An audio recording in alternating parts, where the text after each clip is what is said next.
Right now, we're going to take you live to the procession for the Toronto Police Service dog who was killed in the line of duty. As you can see, officers are leaving this clinic where the dog's body has been. This is along Yonge and Davenport. I'm assuming this is the beginning of the procession route. Let's listen in.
Okay, well, the emotion there as Bingo was carried out of the emergency veterinary clinic and placed in the back of that Toronto police cruiser as the procession along Yonge Street will be getting underway. You could see it there in the eyes of not only members of the canine team, but also of the canine members' family. You know, just obviously Bingo had a huge impact not only in the lives of them, but as our Steve Ryan, our crime analyst, is saying, Steve, well, the fact that Bingo served so well and, you know, helped officers in so many cases, including the one where he was killed, Steve. Yeah, Nick, that's for sure. I'll address your comment in 1 sec. I'll just tell our viewers what just happened here. So the dog was brought out between the honor guard. The officer stood as a show of respect. The chief was at the end. They saluted the dog's remains as it came out. The procession was led by other members of the PDS, the police services, and police dog services, rather, and his handler was the one that put him in the back of that police vehicle, and his handler is now in the passenger seat of that police vehicle. He's going to travel with his partner out to Guelph, where he's going to be laid to rest. And you saw the officer's family behind that procession, very emotional, crying, and that just shows you just how these police members and their families feel about, they're not just dogs, they're more than just a pet. This was his partner, his family. When this officer went to work, they said goodbye to their dad, their husband, and they said goodbye to that dog as well.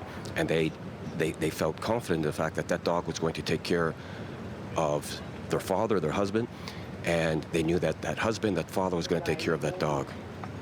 And that dog, Bingo, died serving his community and serving his handler. And I say that, Nick and Jen, because when you have an armed suspect in a dark backyard, the police just can't go willy-nilly into all those backyards because it's just completely irresponsible. It's dangerous, and it could put a lot of people's lives in jeopardy, not just those of the police. So they rely on the skill and the bravery and the fearlessness of that dog, those dogs who are skilled in picking up the scent.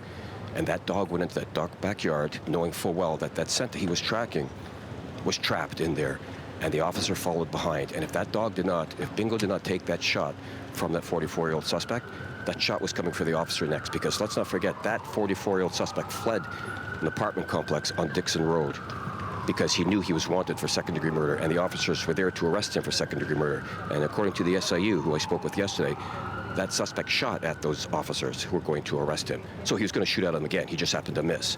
And they didn't return fire at the time, and I'm going to suggest they did not return fire because I know those complexes very well, and there's a lot of people in the hallways and outside of those complexes. So to risk shooting an innocent person, they chased this man, and they lost him in the backyards. And then when it got dark, they had to call in the PDS, and they would have set up a perimeter and waited for either that suspect to get squeezed out of that perimeter, or he would have made his way out somehow. That's the safest, that's the most responsible way to go, and it's the proper way to do things.